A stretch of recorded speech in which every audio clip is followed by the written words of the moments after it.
Welcome to commerce multiverse. हम करें अपने कॉस्ट अकाउंटिंग का सब्जेक्ट। पिछली वीडियो में हमने पढ़ा था कॉस्ट शीट क्या होती है, उसकी कंपोनेंट क्या होता है। इस क्वेश्चन में हम देखेंगे इसका एक प्रैक्टिकल क्वेश्चन और इसे और डिटेल में समझेंगे कॉस्ट शीट को।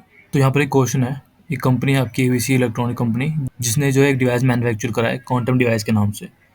उसे बनाने में जो उसकी कॉस्ट लगी है, उसके जो कंपोनेंट है सारे कॉस्ट के वो नीचे दिए हुए हैं। ठीक है, तो हमें क्या करना है, हमें इससे एक कॉस्ट शीट आपकी प्रिपेयर करनी है।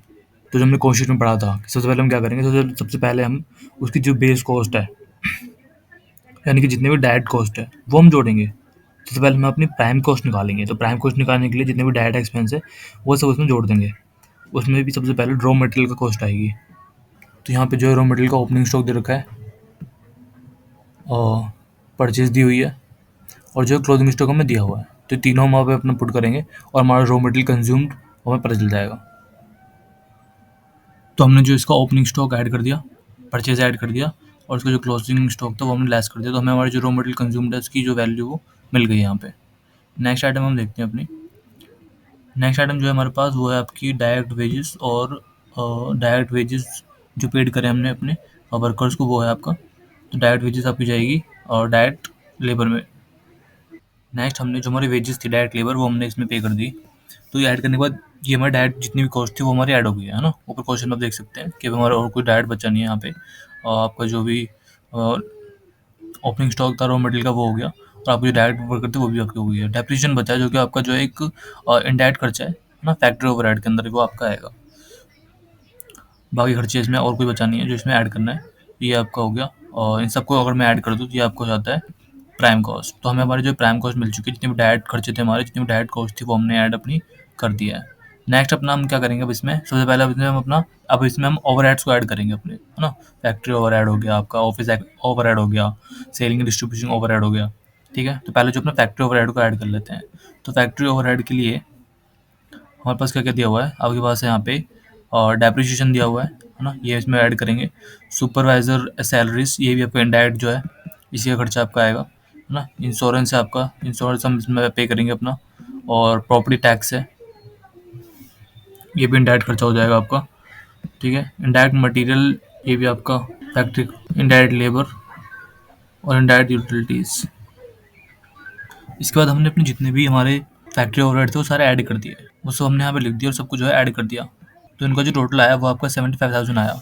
ठीक है, तो आपको प्राइम कॉस्ट प्लस आपकी जो फैक्ट्री ओवरहेड को मैंने ऐड कर दिया, तो वो आपको आ गया तो ग्रोस वर्क कॉस्ट, है ना। ग्रोस वर्क कॉस्ट आपकी आ गई है। इसमें हम क्या करेंगे, अपना वो जो ओपनिंग आपका वर्क इन प्रोग्रेस होगा वो ऐड करेंगे, और जो क्लोजिंग वर्क इन प्रोग्रेस होगा वो हम इसमें से अपना लेस कर देंगे। तो हमें हमारी जो है नेट वर्क कॉस्ट मिल जाएगी, है ना। तो एक बार देख लेते हैं कि आपको हमारी जो वैल्यूज है वो क्या दी हुई है ऊपर। तो यहाँ पर जो है आपकी ओपनिंग और क्लोजिंग जो है वर्क इन प्रोग्रेस जो है वो दी हुई है। जो ओपनिंग है वो आपको 30,000 है, और जो क्लोजिंग है वो आपको 35,000 है। इन्हें हम अपना ऐड और लेस करेंगे, और हमारे जो है नेट फैक्ट्री कॉस्ट या नेट वर्क कॉस्ट हमें अपनी मिल जाएगी।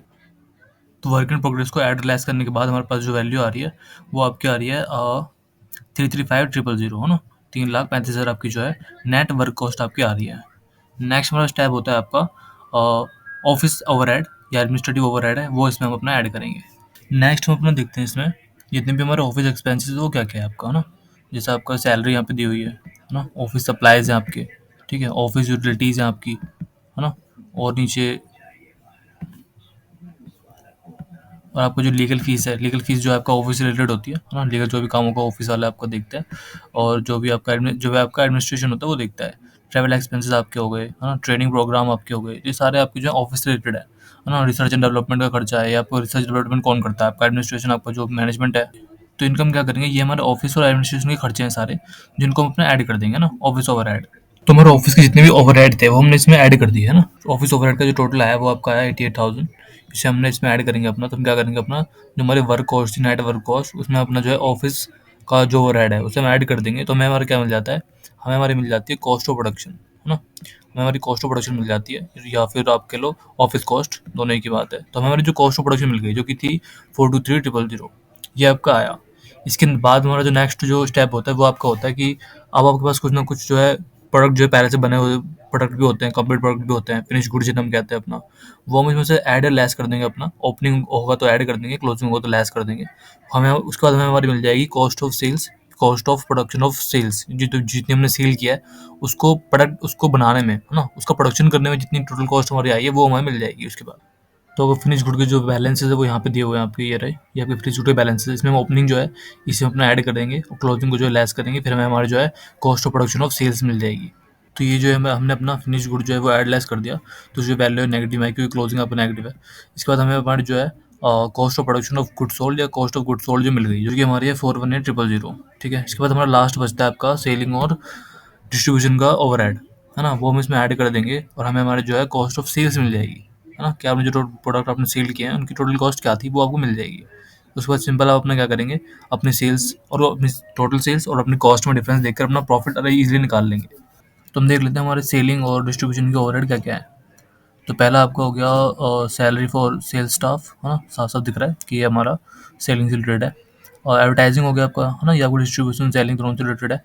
ये आपका रेंट हो गया सेल्स ऑफिस का, फ्रैट और शिपिंग का हो गया ना, डिलीवरी वगैरह का चार्जेस हो गए आपके, है ना, सेल्स कमीशन हो गई। तो ये सारे हमारे क्या हो गए, ये सेलिंग ओवरहेड हो गए हमारे, है ना, सेलिंग डिस्ट्रीब्यूशन ओवरहेड। इन सबको हम ऐड कर देंगे अपना cost of production of good sold के अंदर।